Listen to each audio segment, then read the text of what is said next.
Vuelvo entonces a reiterar, me felicito que todos nos juntemos por la salud, pero tomémoslas con mucho cuidado, con mucha seriedad, con mucha responsabilidad.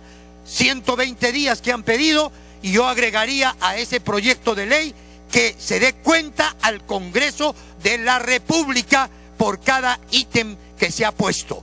Vamos a rezar 120 días porque les vaya muy bien. Gracias, congresista Yatas.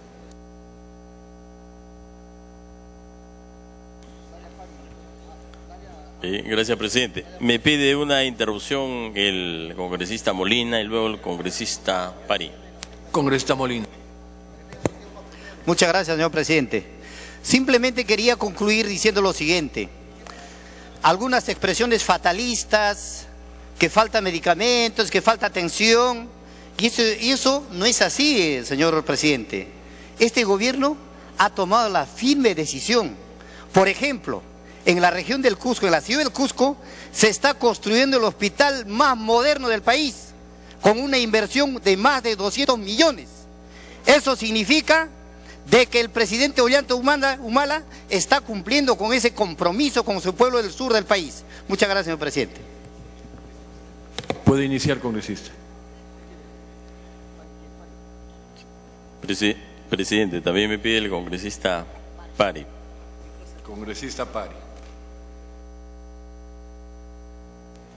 Muchas gracias, presidente. Se ha escuchado varias situaciones que son muy críticas y hay cosas que también son ciertas. Pero para que esas cosas ciertas y críticas tengan que cambiar, obviamente que hay que hacer la reforma. O si no, nos quedamos con el status quo y no cambiamos. Hay que hacer reformas. Y hay que hacer reformas en diferente nivel, que implican también, por ejemplo, no es solamente el asunto remunerativo y viendo ese tipo de problema.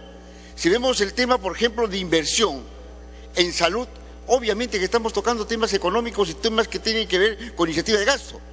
Si estamos tocando reestructuración, por ejemplo, de las formas de organizar una nueva gestión en el sector salud, obviamente que va a haber una reestructuración del gasto o una nueva forma de entender el presupuesto para asimilar y asumir la voluntad política que se refiere al cambio organizacional y de gestión en el sector salud. Gracias, congresista Yatas. Gracias, presidente. Estimados colegas, yo quiero aquí ser categórico respecto a las bondades de lo que significa una delegación de facultades. Aquí se ha dicho una serie de versiones que no son verdad. Son situaciones que realmente confunden a la población y a quienes en cierta manera estamos en este propio parlamento incluso, presidente. Lamentablemente quienes lo dijeron se han ido. En este caso no está, por ejemplo, el congresista Tapia, que ha dicho: la ministra de Salud es mentirosa. ¿Por qué? Porque no ha cumplido la llamada acta suscrita con los médicos y los profesionales de salud, cuando no es así, presidente. ¿Qué cosa se ha cumplido, presidente? Otorgamiento de bonos de 3.500 en diciembre 2012 y mayo 2013. Otro cumplimiento, ascenso automático hasta el nivel de carrera y correspondiente según años de servicio. Otro cumplimiento, presidente, nombramiento al 100% de médicos contratados. Otro cumplimiento, otorgamiento de bonificación mensual a favor de profesionales médicos que prestan servicios en zonas alejadas y de frontera. El otorgamiento de prestaciones complementarias y la propuesta del proyecto de ley de escalas remunerativas de política integral de remuneraciones, que es uno de los puntos de la delegación de facultades, presidente. Respecto al bono de 3.500, presidente, el decreto supremo 269-2012, publicado el 21 de diciembre de 2012, y el otro, el decreto supremo 105-2013 EF, presidente. Entonces, pues, no se puede confundir a la población de la forma como se ha hecho, presidente. Además de ello, La reforma es integral. ¿Qué significa? No solamente el tema de remuneraciones, presidente. Aquí lo que se necesita es una reforma integral. No hay médicos especialistas. No hay médicos en las partes altoandinas. No hay una atención médica oportuna. Eso y otros aspectos necesitan este tipo de reforma, presidente. La política remunerativa del sector salud no solamente incluye al MINSA, sino también a las Fuerzas Armadas, Policía Nacional, Instituto Nacional Penitenciario, Ministerio de Educación y el Ministerio Público, presidente. Exactamente me quiero referir al tema del Ministerio de Educación. Existen profesionales médicos que realmente sus remuneraciones son enormemente disminuidas y que cualquier incremento que se aplique en el sector salud, en absoluto están comprendidos ellos, presidente. Entonces, esta reforma busca resolver un tema crucial. No quiero volver a la historia de siempre, pero aquí creo, presidente, que tenemos que ser consecuentes con lo que se dice y con lo que se hace. Necesariamente la reforma va a permitir resolver situaciones muy caóticas, situaciones en las cuales el usuario que asiste tanto al MINSA como a E-Salud espera otro tipo de respuestas. En el caso presente del papel que cumplen los gobiernos locales y regionales, aquí a veces se está diciendo que por qué no se controla, no se ejerce una acción de fiscalización, lo que hace. Señores parlamentarios, señor presidente, nosotros no podemos actuar contra un proceso que es la descentralización y regionalización, que es un caso irreversible. Pero aquí necesariamente necesita el ministerio tener las pautas para qué hacer. Culmine, por favor. Por ejemplo, cuando algún gobierno regional inicia una obra y no lo concluye. Es el caso que ha sucedido exactamente en la región Cajamarca, exactamente en Ayacucho y otras regiones, presidente. El ministerio no es que no quiera participar, sino lamentablemente existen limitaciones de tipo legal y eso es lo que queremos nosotros resolver. Gracias, presidente. Gracias, congresista León.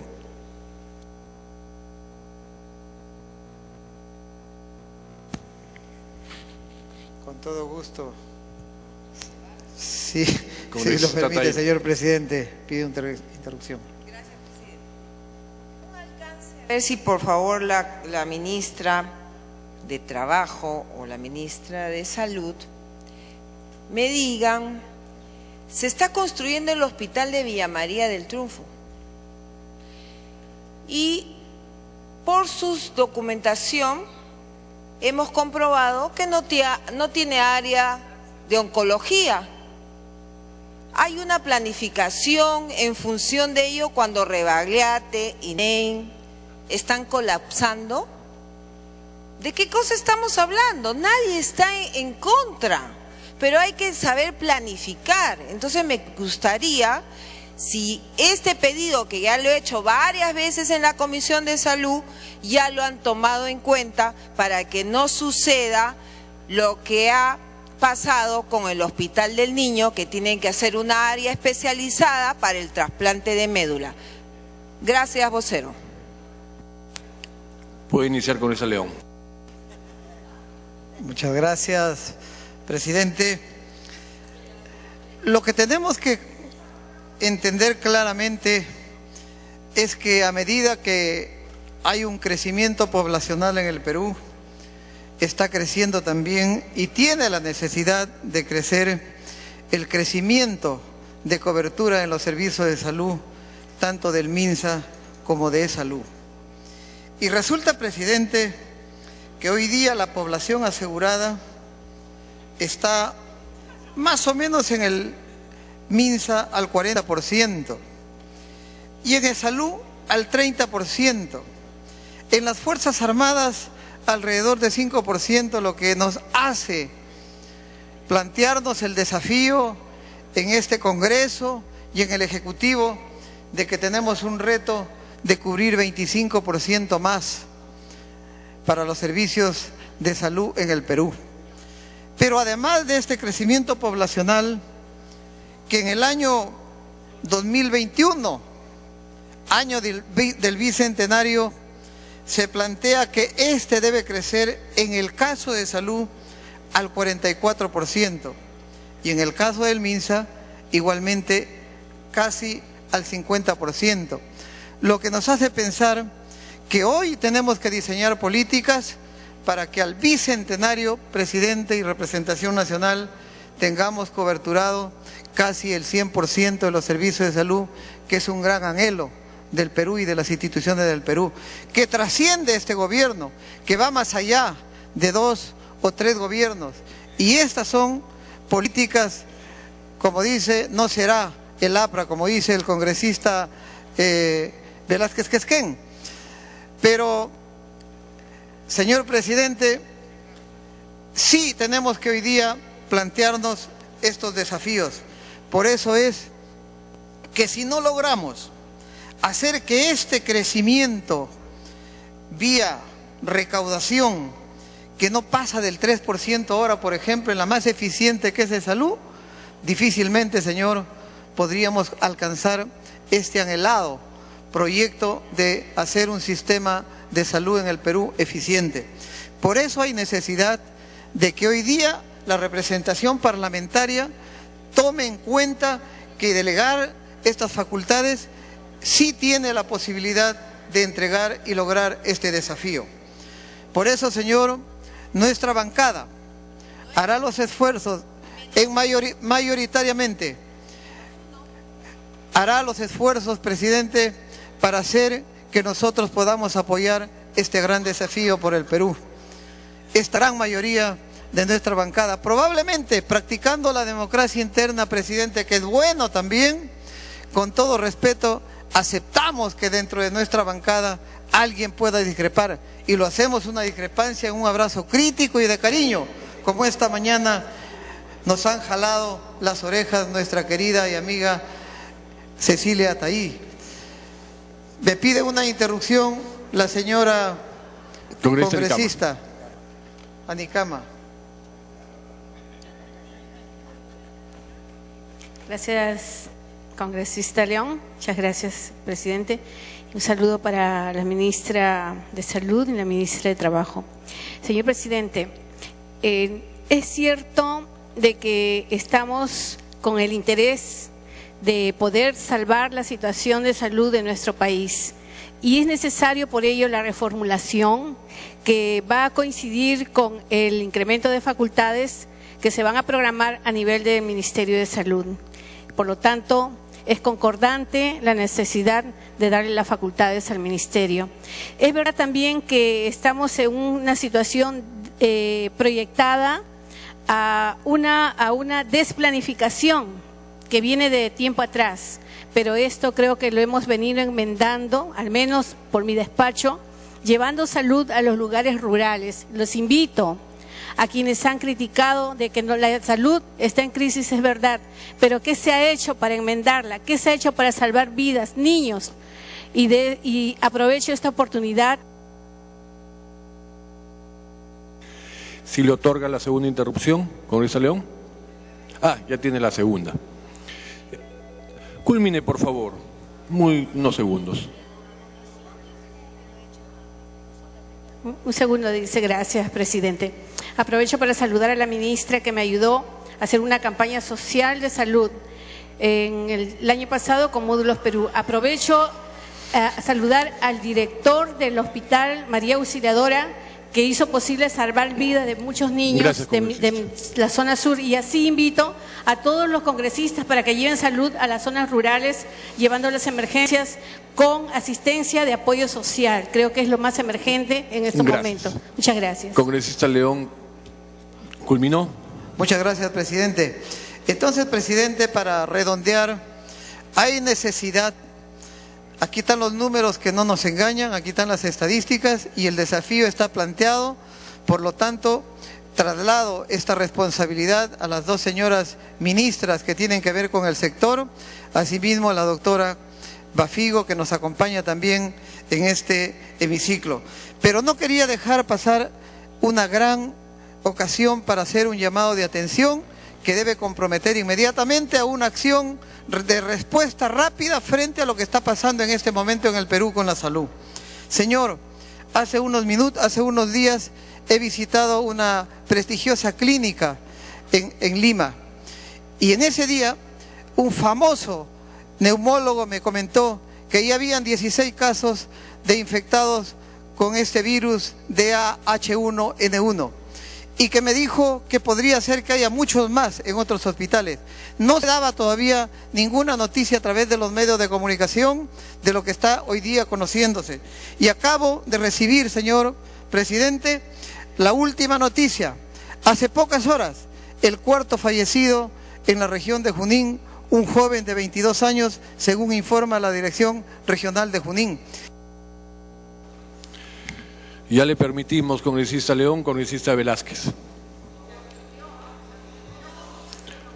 Si le hemos dado, quien le puede dar una interrupción es el congresista Velázquez. Le concedo mis 2 interrupciones al congresista León. Congresista León. Que es un experto en temas médicos. Muchas gracias, amigo norteño, ícono, Zipán. Entonces, señor presidente, aquí, señor presidente, necesitamos tomar acciones, y las acciones consisten en hacer lo mismo que acaba de hacer el vecino país del sur: declarar una alerta epidemiológica, porque se sabe, presidente, que por ejemplo en el caso de salud solamente tienen 500 tratamientos, y esto es muy grave. Comprometo a los señores ministras a que se pueda tomar una decisión y no esconder lo que es evidente. Aquí hay una realidad, necesitamos dar respuestas porque la salud epidemiológica del Perú puede verse afectada. Muchas gracias. Gracias, congresista Velázquez, por su generosidad. Congresista Velázquez, ¿qué es qué? Interrupción a la presidenta de la Comisión de Salud. Muy bien, congresista Schaeffer. Que la han bypaseado. Exactamente. Gracias, señor presidente. Gracias, congresista Quesquén. Preocupada, señora ministra, por el tema que está viendo en los hospitales de acá Lima, cómo serán las regiones del desabastecimiento de la vacuna contra la gripe H1N1. Es preocupante. Yo no quiero alarmar a la población, pero es necesario tomar medidas. No necesitamos una reforma para poder haber tomado las precauciones del caso. Yo le he mandado una serie de oficios desde marzo para no tener estos casos, ¿no? También preocupada porque he visto y he constatado que el reparto de un medicamento para controlar la hepatitis B, que ha sido repartido a todas las regiones, no se ha otorgado una sola dosis. Señora ministra, esa compra fue por casi $600.000. Para que concluyan, por favor. Gracias. Las regiones no han reportado un solo caso, algo imposible. Es importante nuevamente tener la rectoría y el manejo en políticas nacionales de salud, como es el caso que ahorita vemos de lo que es la gripe H1N1 o el caso de la hepatitis B, como también trabajar la TBC, que en cierta manera está matando nuestro país. Gracias, congresista Quesquén. Congresista Velázquez, ¿qué es qué? Presidente, en un sector del gobierno tienen el complejo de Adán. Creen que todo recién lo descubren. Después de 2 años, ya ingresando al 3er año de gobierno, a la gran reforma en la salud. Creo que lo que le ha hecho bien al país, en aquellos sectores donde ha habido continuidad, le va bien al país. Lamentablemente en salud, y en salud, lamentablemente, por desidia, por encono, por cuestiones políticas, las reformas que se iniciaron en el pasado se han paralizado, y por eso hoy día vamos a mostrar con cifras cómo están colapsando los servicios de salud. Ya lo ha dicho el congresista Gago. El Hospital del Niño, dicen, lo dejaron incompleto. Después de 2 años después, lo ponen en funcionamiento al 30%. Ni siquiera eso se puede hacer. Y no es culpa de la actual ministra. Pero el ministro que estuvo 1 año ahí, que fue alcalde, como él era alcalde de San Borja, no quería que sea un hospital para los pobres en San Borja, 1 año cerrado ese hospital con todo su equipamiento. Por eso, si se va a hacer una reforma, no es una reforma que se van a ver resultados el 2014, el 2015, es una reforma que tiene sus efectos en el mediano y largo plazo. Y yo había expresado mi preocupación con el tema de salud, porque a esa salud le hemos golpeado bastante, le hemos quitado recursos, en el tema de las gratificaciones le hemos quitado recursos y no se los hemos repuesto. El salud lleva la carga de regímenes laborales, como el agrario, como el pesquero, que aportan el 4%. Y que eso significa un gran peso para el financiamiento de la institución. Y dicen, no se ha hecho nada. Miren, año a año de salud necesita 800 camas, porque año a año se incorporan 800.000 afiliados o derechohabientes a la seguridad social. Se estima que se necesita por cada 1.000 afiliados una cama. Nosotros hemos construido en salud 17 hospitales y 10 hemos dejado en construcción. Lamentablemente llegó el señor Vidal, y se dedicó a investigar, a hacer auditorías y paralizó la institución. Hoy día, y eso lo puedo certificar la nueva jefa de salud, hoy día se ha incrementado el tiempo de espera en cirugías al doble. Tanto es así que la actual jefa de salud, para resolver este problema, ha tenido que buscar convenios con los hospitales Solidaridad. Porque el 2010 se hacían 20 millones de consultas externas al año. Ahora se hacen 17 millones al año. ¿Por qué? Porque no hay un énfasis en el mejoramiento de la infraestructura. Por eso expresé mi preocupación. Si esto va camino a facilitarle mecanismos que garanticen recursos para la seguridad social, que permita que haga un programa de inversiones que pueda rápidamente cubrir sus déficits de infraestructura y de servicios que tiene, bienaventurada esta facultad delegada, señor presidente. Pero quiero decir, además, algo. En el quinquenio pasado, nosotros implementamos las compras corporativas a través de las subastas inversas. Se compraba con los hospitales de las Fuerzas Armadas y con el MINSA. Se pudo reducir los precios 30% porque estas compras eran más transparentes. Entonces, lo que queremos, señor presidente, es que no sigamos golpeando a la seguridad social.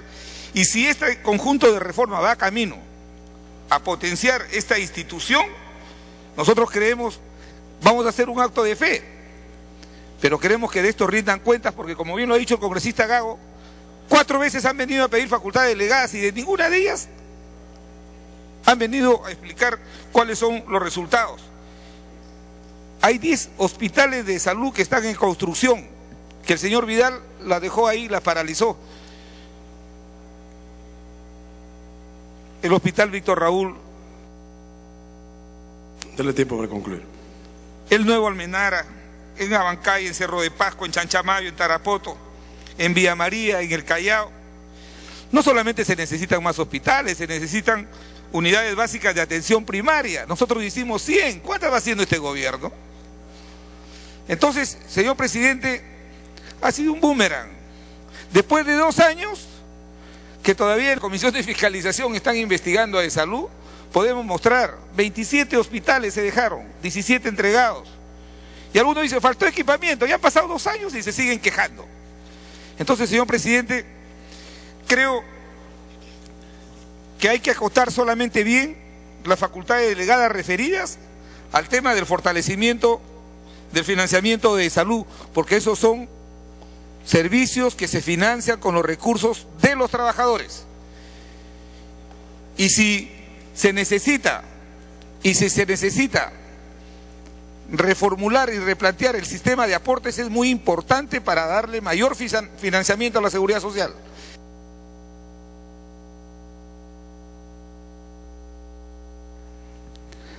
Hay empresas agroindustriales que registran a sus trabajadores como trabajadores agrarios para que aporten el 4% y no el 9%, como dice la OIT que deben aportar. Entonces faltan más mecanismos de fiscalización. que estos regímenes diferenciados lo único que hacen es desfinanciar una institución que la financian y le pertenecen a todos los trabajadores. Si el propósito es ese, señor presidente, que vayan las facultades delegadas, pero necesitamos que haya una comisión parlamentaria que haga seguimiento a estas reformas, que no suceda lo que ha pasado con la seguridad ciudadana. Vino el ministro de Defensa a sustentar sus facultades para la seguridad ciudadana y ha sido el primerito que lo han chuponeado. Entonces, señor presidente, necesitamos que estas facultades delegadas no se entreguen como un cheque en blanco, sino que el Congreso haga el control político que le corresponde. Por lo demás, me gustaría que la ministra de Salud pudiera darnos una explicación por qué a 2 años de construir el hospital del Niño, ahora concluya, señor. Que su funcionamiento es al 30%. ¿Qué es lo que está pasando? ¿Qué es lo que está pasando? Y en ese sentido, señor presidente, creemos que estas facultades delegadas, especialmente el artículo 2, vamos a presentar una propuesta de una mejor redacción para ponerles candados a estas facultades y no puedan extralimitarse regulando hechos para los cuales el Parlamento no va a otorgar este tipo de facultades. Gracias, presidente. Muy bien. Finalmente tiene la palabra la ministra de Salud.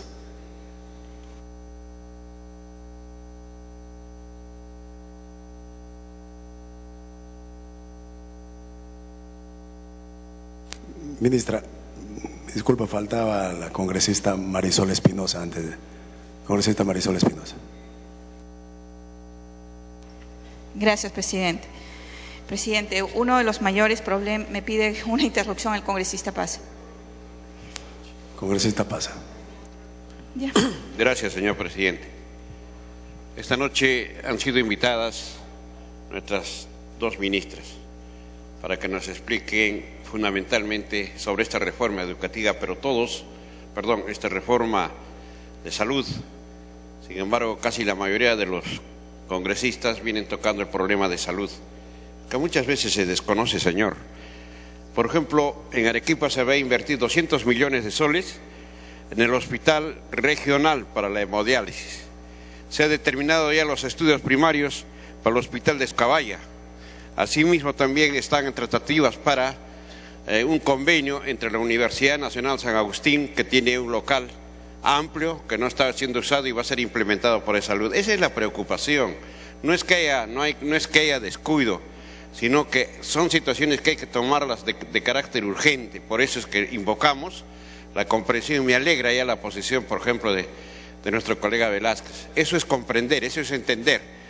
Yo creo que esta noche va a beneficiarse el pueblo con esta dación. Lo tiene la...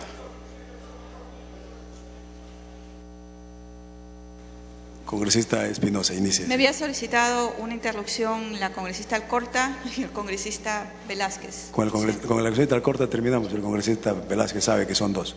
Congresista Alcorta. Gracias, presidente. Gracias, congresista. A la ministra de Salud, con todo aprecio, ¿no? Sería bueno que viera el noticiero. El sábado yo la llamé por teléfono para decir que había una persona fallecida y habían como 5 o 7 personas con la gripe. Le recomendé hacer una campaña preventiva para evitar una epidemia. ¿Qué es una campaña preventiva? Ventila las habitaciones, ventila la casa, lávate las manos, tápate con estornudes, no saluda con la mano. Pero ya tenemos ya como 7 fallecidos. El noticiero, todo noticiero prácticamente a nivel nacional están por todas partes, en Moquegua, en Tacna, en Arequipa, en Lima. ¿Qué cuesta hacer una campaña preventiva? Porque los que están sufriendo son los pobres. Son los que han venido a provincia con una huelga que se inicia mañana, pero además están denunciando que no hay vacunas para esta enfermedad del H1N1, no hay vacunas de polio, no hay vacunas de hepatitis, no hay vacunas de nada. ¿Cuál es la reforma que están pidiéndonos si tenemos un caso en este momento, un caso terrible? Si no nos conmueve eso, ¿qué nos conmueve? ¿Qué cuesta, señora ministra, hacer una campaña en televisión para prevenir la enfermedad? Eso ayudaría un montón. No tendremos de repente pues 70 contagiados el día de hoy. Concluyó. Congresista Espinosa, inicie su intervención. Gracias, presidente. Presidente, la presencia hoy aquí de la ministra de Salud, Midori Javi, de la ministra de Trabajo, Nancy Lagos, también de la presidenta ejecutiva de Salud, para solicitar el tema de facultades es una preocupación no solamente por el tema de prevención, sino por el tema de garantizar proyectos públicos que permitan hacer una planificación de lo que se necesita, qué tipo de infraestructura, qué tipo de equipamiento y que todos vayan en una sola confluencia. Señor presidente, la Organización Mundial de la Salud había señalado y ha señalado que el gran camino para avanzar en tema de salud es la universalización. Y este es el reto por donde queremos caminar. Es por eso, señor presidente, que hoy en día estamos trabajando para que 8 millones de peruanos que no están incluidos en los sistemas de salud y concretamente 1.700.000 personas que no tienen acceso al SIS, por ejemplo, en la localidad de Cepagua, en la zona de Pucallpa, nuestras comunidades nativas están esperando una oportunidad. Para eso es lo que queremos, las facultades legislativas, para el Ejecutivo, para trabajar por la salud de los más pobres y de las zonas más alejadas. Con las zonas rurales precisamente se está pensando en un tema de garantizar la salud para los más pobres. Otra de las preocupaciones, señor presidente, es por ejemplo en el tema de salud. En el tema de salud hay un déficit, según el informe que alcanzó la Comisión de la Comisión de Seguro Social presentado al Consejo Directivo de Salud. En estos momentos tenemos una cobertura promedio de 30% en el tema de trabajadores, para alcanzar más o menos al 2021 un promedio de 40-44%. Necesitamos garantizar equipamiento, necesitamos reducir la brecha que significa de contar con personal especializado. Por ejemplo, en salud hay un déficit de 5.750 médicos especialistas. Hay un déficit de 6.000 camas hospitalarias. Tenemos, señor presidente, un promedio de 9 camas hospitalarias, cuando el promedio en Latinoamérica fluctúa el más bajo en 15 y el promedio es de 25%. Queremos seguir teniendo el hacinamiento que tenemos. Hay que empezar a trabajar en esto, necesitamos una reforma y es por eso que se han solicitado el tema de facultades. Señor presidente, en el tema del PET scan, que era una de las preocupaciones, precisamente un proyecto de inversión demanda como 2 años y ahora están trabajando las habitaciones calientes para garantizar que se puedan colocar ahí los 2 equipos de PET scan, que eran la preocupación de la congresista Cecilia Tait. Y también, señor presidente, señalar de que hay, por ejemplo, 947.106 vacunas garantizadas para el tema de H1N1. Tal es el punto, señor presidente, que en la zona de Tacna se ha otorgado una dotación para atender al vecino país de Chile, en la zona concretamente de Arica. O sea, tenemos las vacunas necesarias para atender el tema de H1N1. Por eso, señor presidente, la preocupación es contar con planificación, contar con presupuestos de inversión que permitan determinar dónde, cuándo y qué equipos se necesitan, qué tipo de infraestructura hospitalaria se requiere en el país para no hacer duplicidad de esfuerzos entre los diferentes ministerios de salud, para garantizar hospitales de alta complejidad como el que se está planteando en Cusco. Dele tiempo para concluir. En la zona de Huancayo, en la zona de Puno, ya en Piura se está construyendo el hospital Las Mercedes de Paitac. Y, señor presidente, lo que necesitamos es garantizar protección oportuna y de calidad para los peruanos, sobre todo para esos 8 millones de peruanos que hoy no cuentan con esa cobertura de salud y que se requiere atenderlos a través de los presupuestos públicos que permitan garantizar la salud, sobre todo para los sectores más pobres. Gracias, presidente.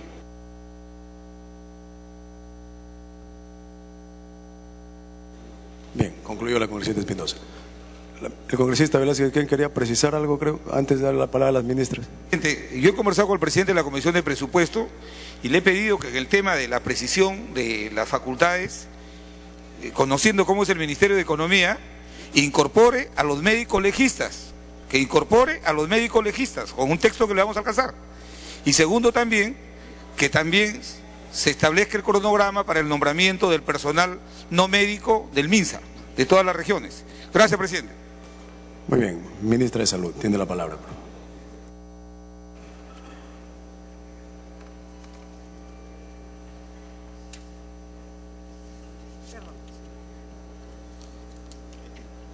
Gracias, muy amable.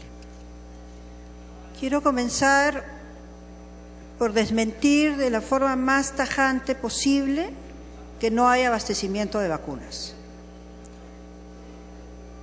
Repito, quiero desmentir de la forma más tajante posible que hay desabastecimiento de vacunas. No hay desabastecimiento de vacunas. Es muy importante que ustedes lo sepan, es muy importante que la población lo sepa. Más información, si es requerida por ustedes, mañana mismo se la podemos alcanzar, a la brevedad. Sobre el tema de H1N1, efectivamente, a la fecha tenemos 3 casos confirmados, 3 casos fallecidos confirmados. Han aparecido durante el día de hoy noticias de otros fallecidos que desmentimos, por ejemplo, el caso de Moquegua. Ya se ha confirmado que no es una muerte por H1N1 y así habrá otros casos. Yo les ruego que esperen la confirmación del laboratorio, que nosotros como Ministerio de Salud confirmaremos qué casos corresponden a HN1 y qué casos no corresponden. Es muy importante decir que efectivamente teníamos la última información, 73 casos confirmados, de los cuales 51 proceden de Lima y Callao. Ayer se ha hecho llegar a los gobiernos regionales del país la declaratoria de alerta epidemiológica que manda una serie de medidas, reforzamiento de vacunación a las poblaciones más vulnerables. Aprovecho para recordar aquí que son niños menores de 5 años, personas adultas mayores de 60, población gestante, madres gestantes a partir del 4º mes del embarazo y personas que tengan comorbilidades como obesidad, hipertensión, cirrosis, etcétera.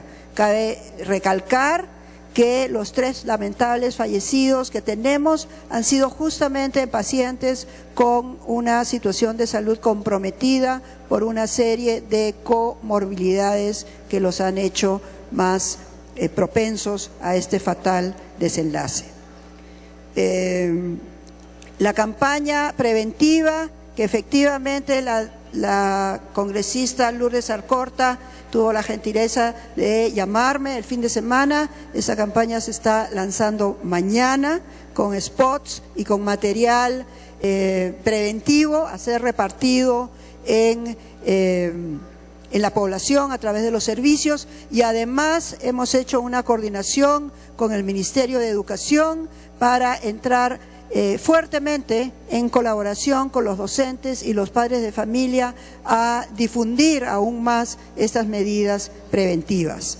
Bien se decía hace un momento que la acción conjunta del Ministerio de Salud y el Ministerio de Educación es fundamental para abordar los problemas de salud, particularmente aquellos que tienen que ver con cambio de hábitos y que tienen que ver con prevención.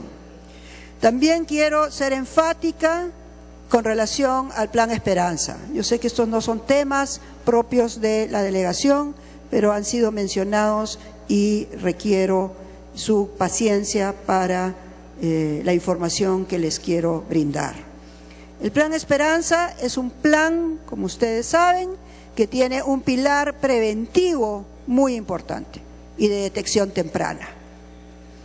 Es absolutamente indispensable que no pensemos en el plan Esperanza solo como un plan de cobertura financiera del tratamiento, que también lo es.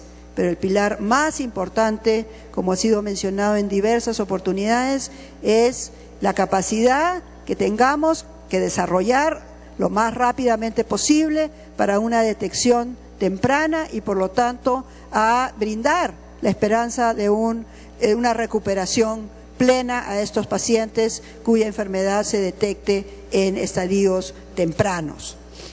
También tiene un componente de cobertura financiera para las personas que requieran tratamiento. Y voy a dar algunas cifras a continuación. Es cierto que la capacidad de la oferta para atender enfermedades oncológicas tiene que ser desarrollada a velocidad. No contamos con todos los oncólogos, ustedes lo han dicho, no es la única especialidad que nos falta y no estamos descubriendo la pólvora. Estas cosas van a tomar el tiempo que requieren tomar. Lo importante es que se tomen las decisiones para que se vayan cerrando estas brechas. Yo quiero tomar, insisto, un poco de su tiempo para decirles que en el tiempo, desde que se ha aprobado el Plan Esperanza, hemos brindado 17.600 atenciones gratuitas a pacientes con cáncer a través del Seguro Integral de Salud o el FISAL. Son 17.600 peruanos que no contaban con cobertura financiera para el tratamiento de cáncer y que hoy cuentan con él. No es una cifra pequeña. Son casi 18.000 personas que apenas hace un año no hubieran podido costear su tratamiento.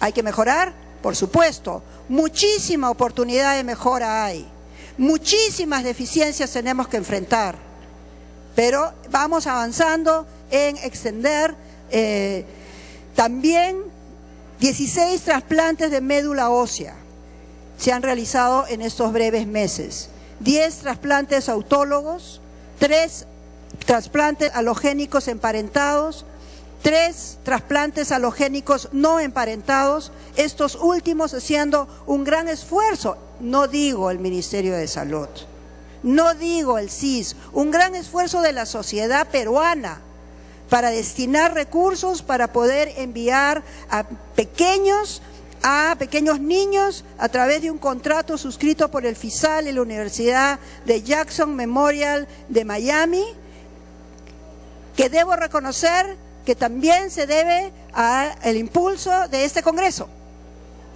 de la congresista Tait, de la congresista Marisol Espinosa, que también se preocupó por el asunto, y entonces todos juntos hemos hecho posible tener un convenio que envía a los niños peruanos para trasplantes no emparentados que hoy todavía no se hacen en el Perú, pero que estamos trabajando fuertemente para que dentro de relativamente poco podamos decir que esta tecnología también la dominamos en el Perú. Y para eso tenemos el apoyo justamente de los especialistas del Jackson Memorial, algunos de ellos peruanos, otros latinos, que han comprometido su colaboración en el entrenamiento y especialización de nuestro personal de salud.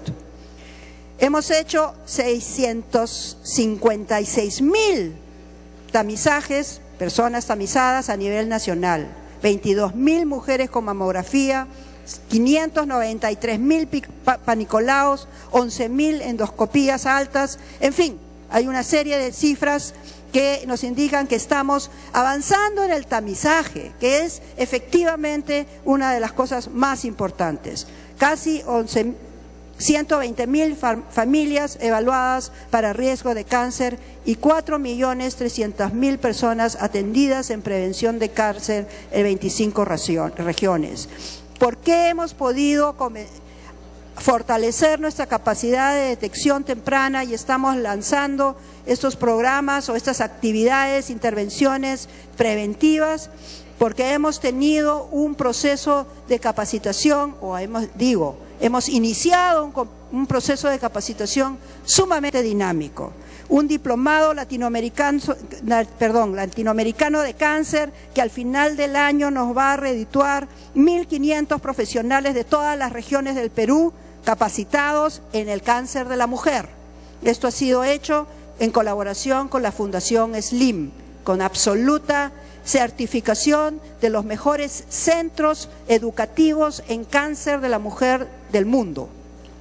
También debo decir que tenemos casi 4.000 profesionales, 3.992 para ser exactos, capacitados en prevención primaria de cáncer, 599 profesionales que han sido capacitados en la prevención secundaria del cáncer, 661 profesionales de atención primaria capacitados en evaluación familiar del riesgo de cáncer, una serie de talleres que no quiero pasar a describir, pero sí quiero terminar diciendo dos cosas respecto al Plan Esperanza que está en marcha, en una etapa inicial muy auspiciosa.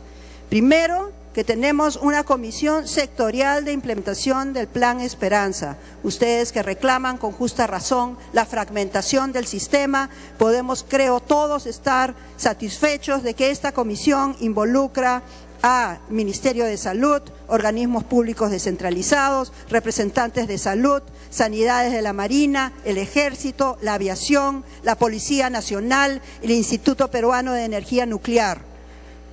Entre los acuerdos más importantes de esta comisión es la creación del Registro Nacional de Citología, la creación de centros de desarrollo de competencias en prevención y detección precoz de cáncer en el primer nivel de atención, entre otros acuerdos valiosísimos. Finalmente, sobre este punto, tenemos 17 regiones equipadas con mamógrafos digitales que han sido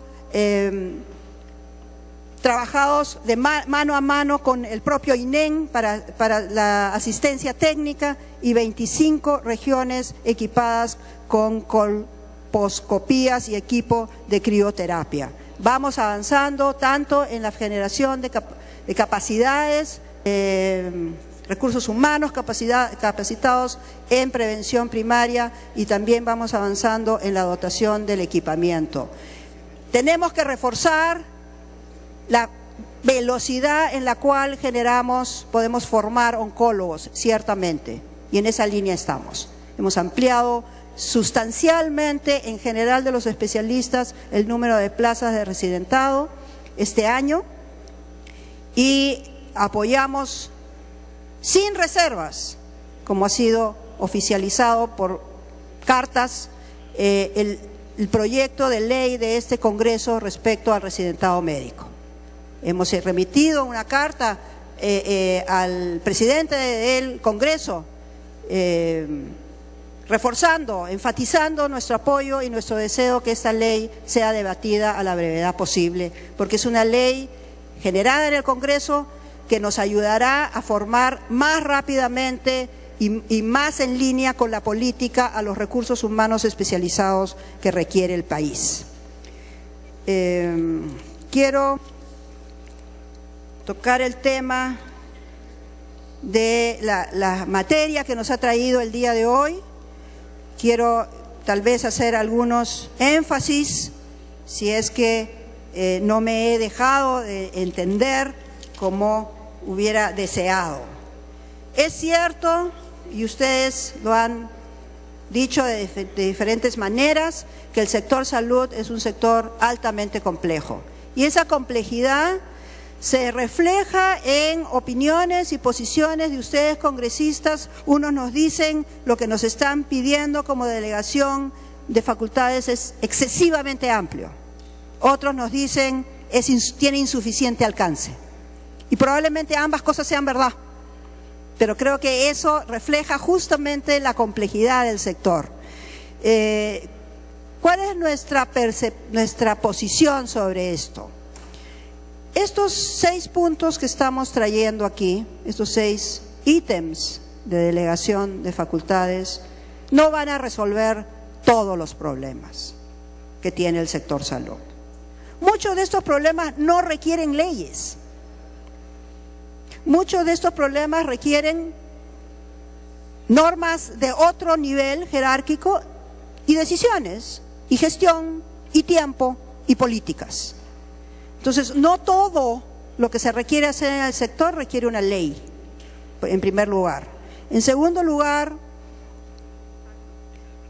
el enfoque que estamos dando, y bien lo decía el congresista Rondón, hagamos primero lo necesario. Y lo necesario, creemos nosotros, para dar continuidad a las reformas que ya se vienen dando en la Ley de Aseguramiento Universal, por ejemplo, supone dar el siguiente paso en ese camino. la ley de aseguramiento universal generó un aumento de demanda muy considerable, que aceleró un proceso que venía desde atrás cuando se fusionó el materno infantil y el seguro escolar gratuito. Desde ahí comenzó en el país un proceso ascendente muy rápido de aseguramiento universal. Pasamos de 30% de la población asegurada a 70% de la población asegurada. Y cuando se le dice a una persona, a una familia, usted está asegurada, eso genera una demanda casi automática sobre los servicios. Y es natural, porque se les está dando un derecho de acceso y en muchos casos gratuito. Entonces hay una presión muy fuerte sobre los servicios.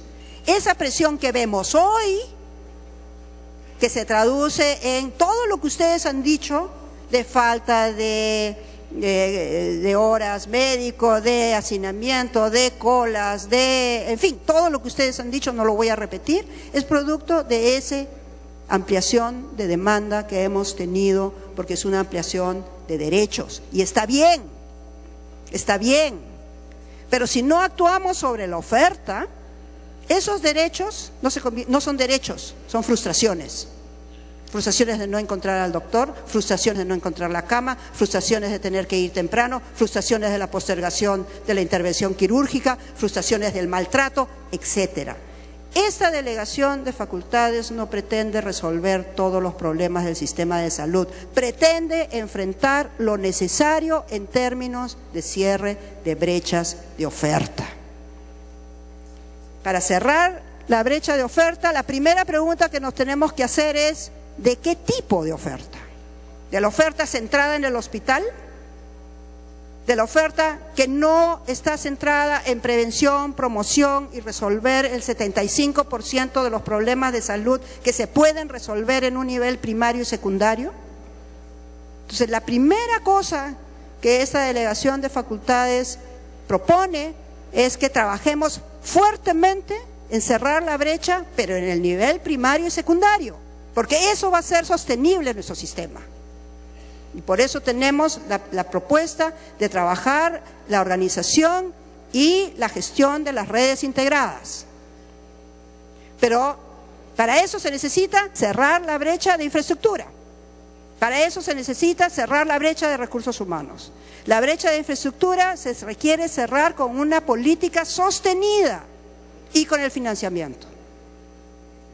Por eso estamos pidiendo la delegación de facultades para el planeamiento de mediano plazo, de corto, mediano plazo, que involucre a todos los sectores y a los 3 niveles de gobierno para que los recursos que tenemos sean lo mejor utilizados en la inversión que se requiere para cerrar la brecha de infraestructura y equipamiento.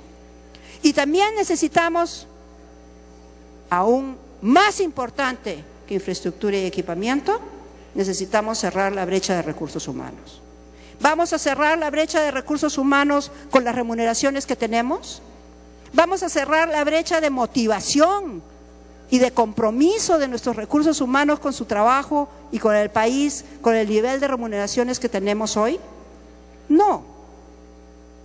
Y por eso a un congresista que preguntaba, más bien afirmaba que la política remunerativa iba contra los derechos de los trabajadores y que no suponía aumento, nuevamente quiero recalcar que la reestructuración salarial supone ordenamiento, supone alineamiento de los incentivos a la política, supone también cerrar la brecha remunerativa, gradualmente, no la podemos cerrar mañana, pero el esfuerzo del Ejecutivo es que efectivamente se pueda hacer un aumento remunerativo en breve plazo, luego de concedidas las facultades, luego de aprobada la ley, luego de aprobado la normativa correspondiente para la transferencia presupuestal que se requiere para este fin. Pero un aumento per se no garantiza nada. Es el aumento, ¿sí?, y los que sucesivamente otras gestiones y otros gobiernos tendrán que seguir manteniendo en el tiempo como parte de esta política, pero también cómo premiamos al que hace el mejor esfuerzo, cómo premiamos al que trabaja en equipo y mejora el desempeño de su institución, cómo premiamos a aquel que se va lejos, a zonas alejadas y de frontera. Se ha dicho de paso, hoy hemos aprobado, hoy ha salido publicada lo que corresponde a un artículo que ustedes aprobaron en la ley de presupuesto, que es la bonificación de zonas alejadas y de fronteras, y que hace parte integrante de la política de remuneraciones que estamos proponiendo.